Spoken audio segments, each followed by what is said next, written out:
Dalam nama Bapa dan Putra dan Roh Kudus. Amin. Mari Bu Cynthia, untuk mempersingkat waktu, kami persilakan untuk memulai pengajaran dan pencerahan kepada kami. Ya, terima kasih Pak Budi. Terima kasih kembali. Selamat malam, Malam Bu juga. Regina, Suster, dan para pendoa yang terkasih. Selamat berjumpa kembali.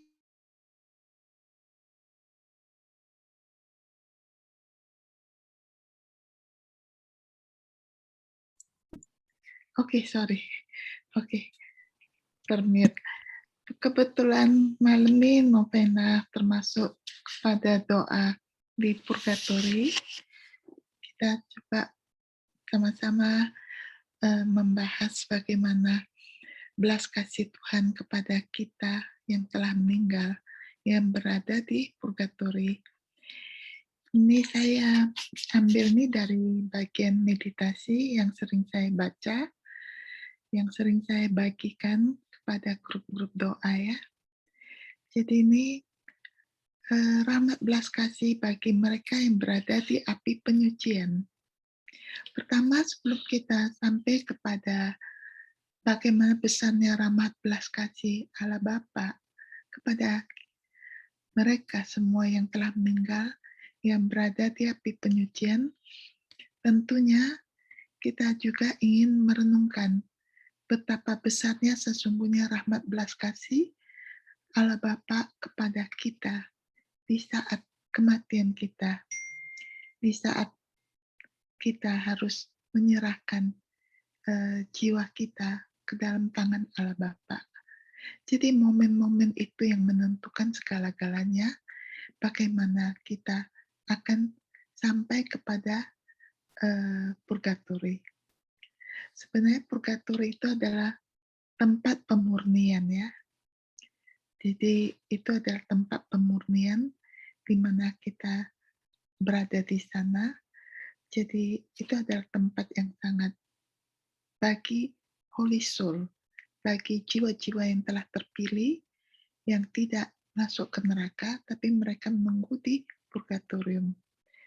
Jadi saat ini kita akan kembali melihat bagaimana saat menjelang kematian, setiap orang harus melalui kehidupan di dunia dan juga selalu ada. Suaranya kurang jelas ya? Oke, bisa didengar dengan jelas ya? Jelas, jelas. Oke, setiap orang yang dilahirkan ke dunia pasti akan mengalami saat ia harus kembali kepada Sang Pencipta. Jadi ini adalah proses perjalanan hidup kita, tempat kita berjalan di bumi ini. Oleh sebab itu, keadaan kita di bumi ini adalah persiapan kita bagaimana kita kelak akan kembali ke rumah Bapa. Jadi kebebasan ada di tangan kita. Kita boleh memilih yang baik dan yang jahat. Dari awal telah dijelaskan kebebasan Tuhan memberikan kepada kita. Jadi di sini kita bisa melihat bagaimana besarnya belas kasih Allah menyertai kita terus dalam kehidupan kita tanpa henti-hentinya sampai di saat kita berada di purgatorium. Jadi kita coba mulai melihat kembali bagaimana kehidupan kita saat sebelum kematian dari diri kita masing-masing. Kita harus berani melihat dan merenungkannya ya. Apakah kita takut akan saat kematian tersebut? Atau apakah kita takut saat kematian orang yang kita cintai? Pasti kita semua akan mengalami hal yang sama, kekhawatiran, ketakutan, kehilangan, segala-galanya pasti ada. Dan kesedihan yang luar biasa yang akan kita hadapi. Meskipun ini normal dan dapat dimengerti, kita harus berusaha untuk melihat jam tersebut ya, jam di mana kita harus pergi menghadap Allah Bapa ya. sebagai jam kerahiman yang agung ya, di mana Yesus putus napas. Di saat itu kita mengatakan menjadikan itu menjadi jam holy hour, jam kerahiman, jam kudus, jam 3 sore.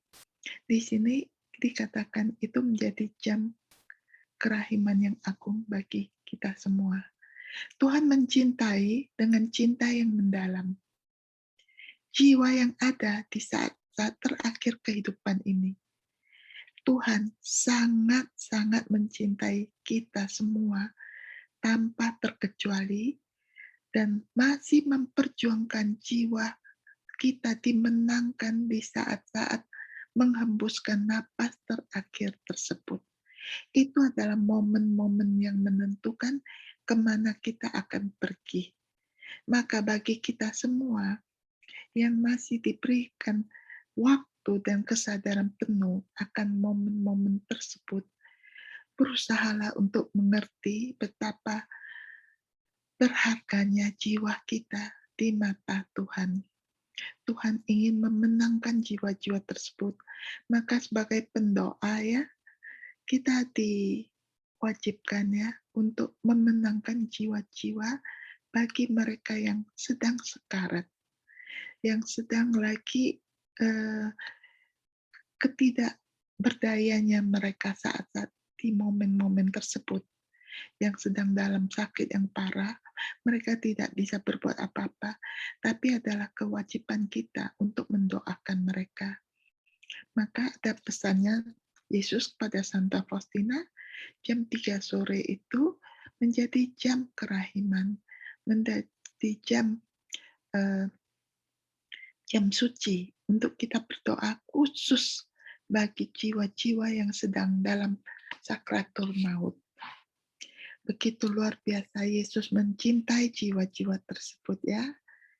Jadi Tuhan mencintai dengan cinta yang mendalam jiwa yang ada di saat-saat terakhir kehidupan ini. Dia melihat dengan antisipasi suci pada jiwa yang menunggu dan menginginkan persatuan penuh dan dekat padanya. Maka pada jam-jam tersebut kita perlu mendoakan untuk pertobatan jiwa-jiwa tersebut agar mereka di saat-saat terakhir itu bisa melihat bahwa mereka harus kembali ke jalan Tuhan. Di saat-saat itu mereka harus melihat di saat itulah yang satu-satu yang mereka andalkan adalah Tuhan kita, Allah Bapa, yang mana yang akan menerima jiwa mereka saat kematian mereka. Maka pertobatan itu yang perlu terjadi di saat mereka sebelum mengembuskan napas terakhir dan berani menyuruhkan bahwa mereka percaya pada Yesus sebagai Sang Juru Selamat.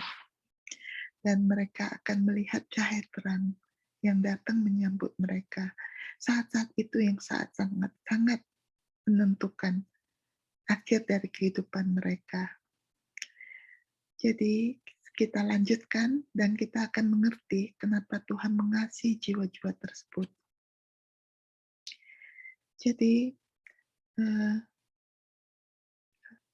Jadi kita renungkan saat-saat suci kita ya, saat-saat kematian kita pada detik-detik terakhir. Ketahuilah bahwa Tuhan kita ingin memulai persiapan kita semua untuk saat ini, hari ini dengan terus meningkatkan rahmat belas kasih-Nya di dalam diri kita sendiri.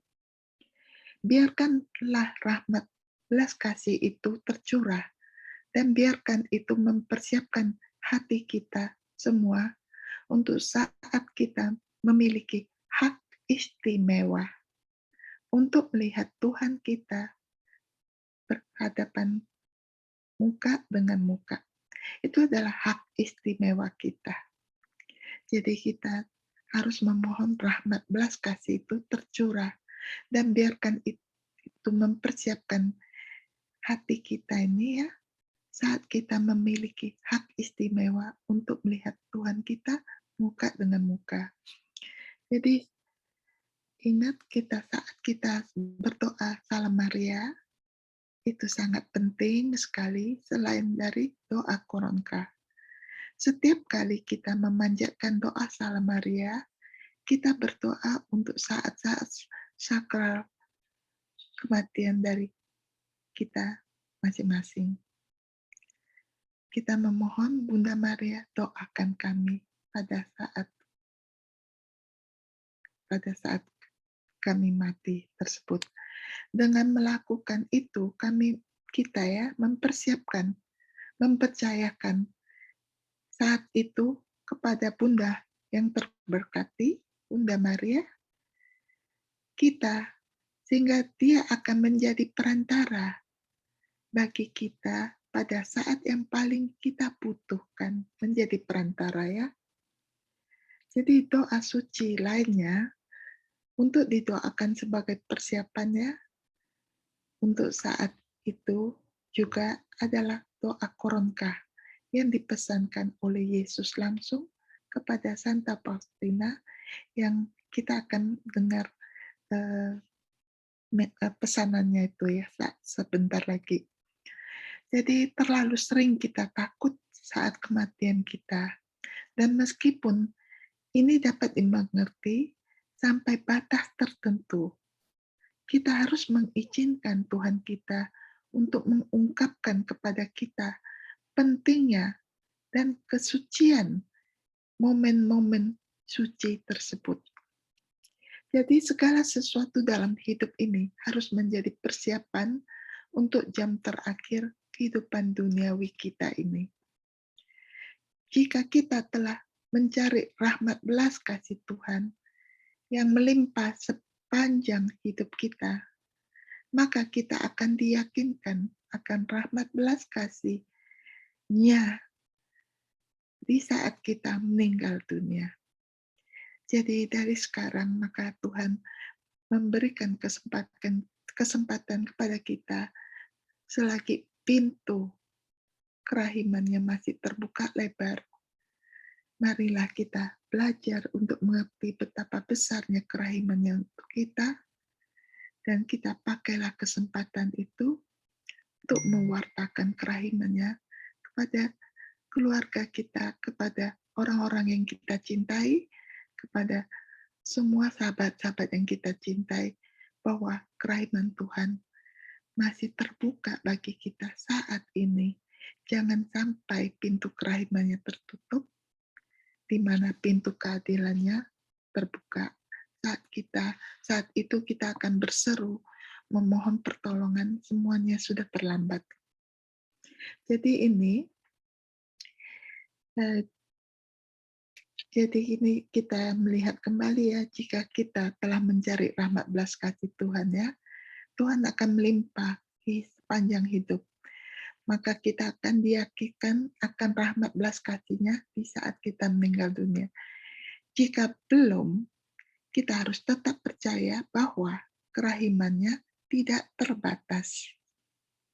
Dan selama kita masih memiliki napas dan hidup, Dia menawarkan untuk membanjiri kita dengan karunia kudus-Nya. Mari kita bersama-sama membaca pesannya di catatan harian nomor 811. Ketika aku memasuki kamar pengasinganku, ini Santa Faustina menulis ya, aku mendengar kata-kata ini. Pada jam kematiannya, setiap orang yang mendaras koronka akan aku bela seperti kemuliaanku sendiri. Atau kalau ada orang lain yang mendaras koronka bagi orang yang sedang menghadapi ajal, dia ini akan mendapatkan indulgensi yang sama. Kalau koronka ini didaras di dekat pembaringan orang yang sedang menghadapi ajal, murka Allah akan dipadamkan, dan kerahiman yang tak terselami akan meliputi jiwanya. Dan lubuk kerahimanku yang mesra akan tergerak karena sengsara putraku yang memilukan.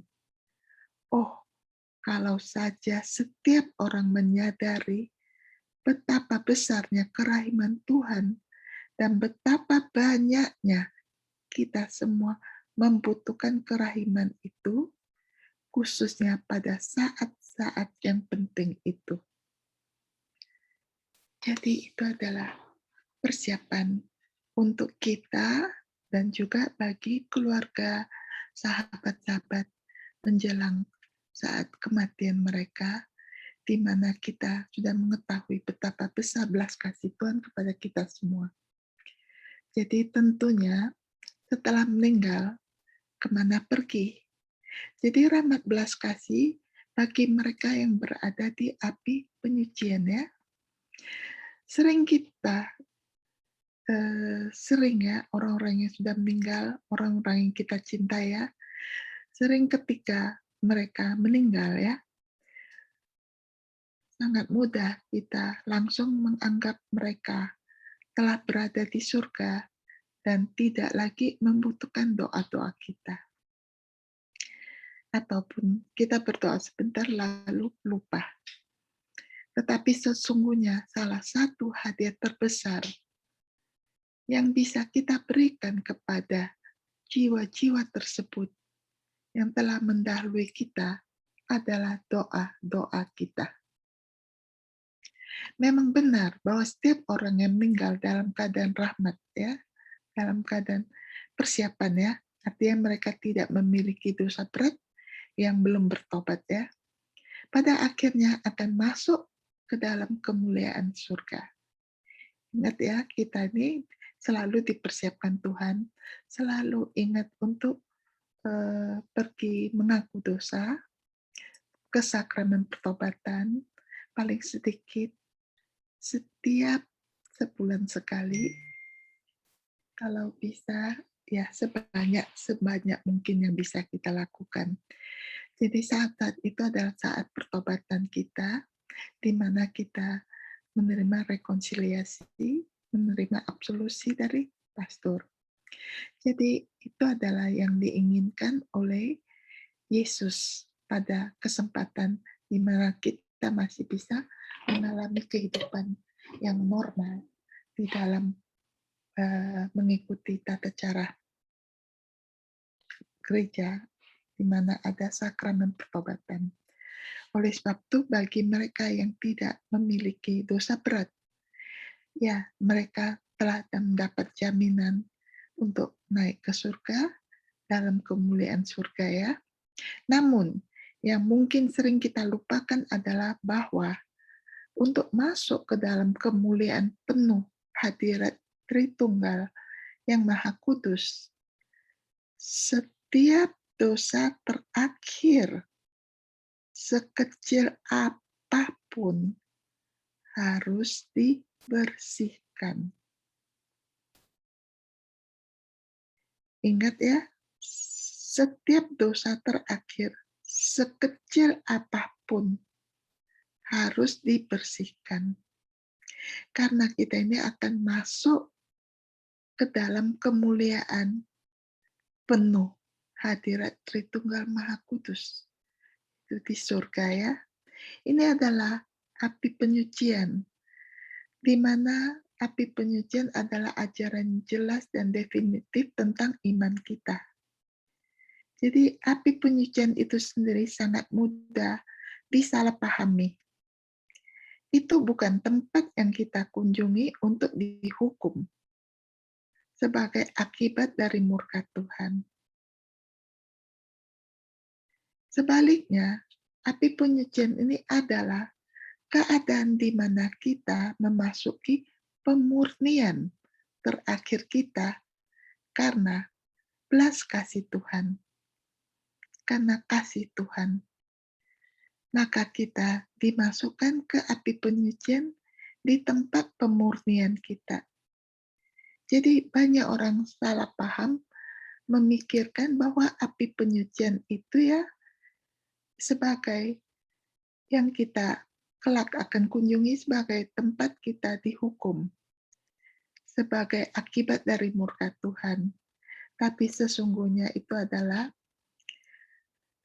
keadaan di mana kita memasuki pemurnian terakhir kita karena kasih Tuhan, karena belas kasih Tuhan. Ini adalah kasih-Nya yang membara, yang memiliki efek memurnikan kita dari setiap keterikatan terakhir yang kita miliki dengan dosa. Setiap kebiasaan buruk, setiap kelalaian amal, setiap pikiran kotor, segala sesuatu yang tidak dapat masuk ke surga bersama kita. Jadi keadaan kita ya yang buruk itu ya, jadi segala sesuatu itu tidak dapat masuk ke surga bersama kita. Jadi itu tempat kita dimurnikan. Karena ingat saat kita meninggal kan masih tersisa dosa-dosa kecil, sekecil apapun. Yang tidak keburu kita bersihkan, ya tempat pemurnian kita di sana. Api penyucian adalah tindakan kerahiman Tuhan. Dan kita dipanggil untuk membantu mencurahkan kerahiman itu kepada orang lain melalui doa. Ya, seperti doa hari ke-8 di novena, kerahiman ilahi ini, itu adalah ajaran dari Yesus kepada kita semua melalui Santa Faustina. Jadi novena-novena tersebut dari hari pertama sampai 9 adalah ajaran dari Yesus kepada kita. Untuk kita ingat bagaimana mendoakan orang-orang selama 9 hari itu. Jadi salah satu adalah purgatorium untuk jiwa-jiwa mereka. Jadi api penyucian adalah tindakan kerahiman Tuhan, tindakan belas kasih Tuhan ya.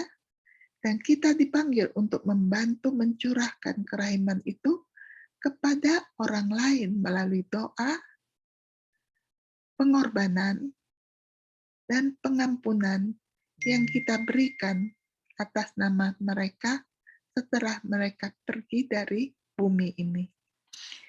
Kita bisa baca di buku catatan harian Santa Faustina nomor 748 ya. Sorry. Jadi kita percaya bahwa doa, pengorbanan, dan pengampunan yang kita berikan untuk mereka adalah hadiah terbesar dari kerahiman yang dapat kita berikan kepada jiwa-jiwa tersebut yang telah meninggal. Jadi kita harus pikirkan orang-orang yang kita cintai yang telah pergi sebelum kita ya. Biarkan cinta kita untuk mereka sehingga mereka mendapat kesempatan untuk bertemu dengan Allah Bapa kelak di surga setelah melalui pemurnian tersebut melalui doa-doa kita ya. Di sini kita baca catatan harian nomor 748. Betapa luar biasa Tuhan mendengarkan doa-doa kita. 2 November tahun 1936. Pada petang hari, sesudah ibadat sore, aku pergi ke pemakaman. 2 November ya, hari jiwa-jiwa ya. Aku berdoa selama beberapa waktu ketika aku melihat salah seorang suster kami yang berkata kepadaku, "Kami ada di kapel." Aku mengerti bahwa aku harus segera pergi ke kapel dan berdoa serta memperoleh indulgensi di sana. Hari berikutnya dalam misa kudus, aku melihat 3 merpati putih terbang dari altar menuju surga. Aku tahu bahwa tidak hanya 3 jiwa yang telah pergi ke surga, tetapi juga banyak yang lain yang telah meninggal di luar lingkungan biara kami. Oh, sungguh baik dan maha rahimlah Tuhan. Itu catatan diary-nya Santa Faustina ya. Jadi inilah yang kita hari ini melihat bagaimana persiapan kita menjelang kematian kita sendiri dan kematian orang yang kita cintai, dan bagaimana jiwa mereka yang di purgatorium, bahwa Tuhan memberikan mereka pemurnian di sana. Jadi bukan sebagai murka Allah mereka berada di sana. Jadi kita juga mempersiapkan doa untuk mereka yang sekarat, bagaimana mereka mempersiapkan jiwa mereka untuk menghadap Tuhan. Jadi kita harus merenungkan kembali bagaimana kematian kita hari ini, dan terutama cobalah berdoa rosario untuk saat ini. Setiap hari kita harus berdoa rosario. Pertimbangkan juga membuat komitmen untuk berdoa bagi mereka yang sekarat. Kematian membawa banyak godaan, seperti ketakutan, dan merupakan saat di mana banyak anugerah dibutuhkan. Berdoalah agar setiap jiwa, termasuk kita sendiri ya, akan memasuki saat ini dengan keyakinan dan iman. Percaya pada kerahiman Tuhan yang berlimpahan. Sehubungan dengan keselamatan kekal kita, saat kematian kita sangat penting. Ketika kita berdoa Salam Maria, kita berdoa secara khusus untuk jam suci ini. Kita sebut jam suci di saat kita berdoa, saat-saat kita mendekati ajal kita ya.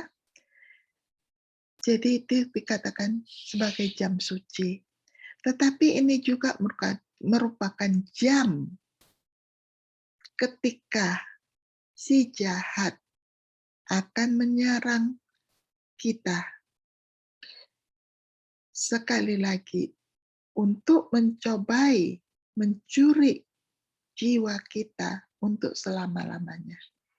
Jadi jam-jam menjelang putus napas tersebut, dari penglihatan, dari kejadian, dari pengalaman yang kita dengar dari keluarga-keluarga kita sebelum meninggal ya, mereka sering melihat banyaknya yang datang merongrong, membuat kacau, membuat iman mereka hilang saat itu. Karena mereka melihat begitu banyak kuasa-kuasa iblis yang datang menyerang di saat itu. Itu merupakan suatu cobaan yang terakhir dari si iblis, dari si setan ya, untuk meraih jiwa kita saat kita putus napas, untuk menjadi miliknya. Saat-saat itu, tentu yang sedang dalam sakratul maut akan merasa sangat galau karena melihat banyaknya gangguan tersebut, dan mereka juga ketakutan, dan mereka juga kadang-kadang sangat merisaukan suasana ya. Jadi kita bisa melihat betapa Tuhan meletakkan kita semua untuk ikut serta berdoa khusus jam kerahiman jam 3 sore untuk orang-orang yang sedang menghadapi ajalnya dalam sakratul maut, untuk ikut menyelamatkan jiwa-jiwa mereka supaya mereka pergi dengan tenang dan bisa melihat cahaya kerahimannya sebelum menghembuskan napas terakhir. Kalau ingat kembali dari cerita sebelumnya ya, yang pelajaran lalu, kita juga telah melihat bagaimana kesaksian dari suster yang di rumah sakit dan dari imam yang selalu berdoa untuk para yang sakit-sakit yang dalam sakratul maut. Saat mereka berdoa di depan mereka, mereka sendiri, dan juga dari pengalaman kita punya pendoa di sini juga telah melihat cahaya terang datang saat kita berdoa. Mereka datang dan cahaya terang kerahiman Allah Bapa datang kepada yang sakit, sehingga mereka pergi dengan tenang. Jadi kita harus melawan nih si jahat yang berada di sekitar situ untuk membawa kita menenangkan jiwa si yang sedang terbaring sakit, sehingga mereka mempunyai iman dan tahu kemana mereka akan pergi menghadap saat mereka meninggal. Jadi mereka harus berani melihat dan mendapatkan cahaya terang dari Yesus.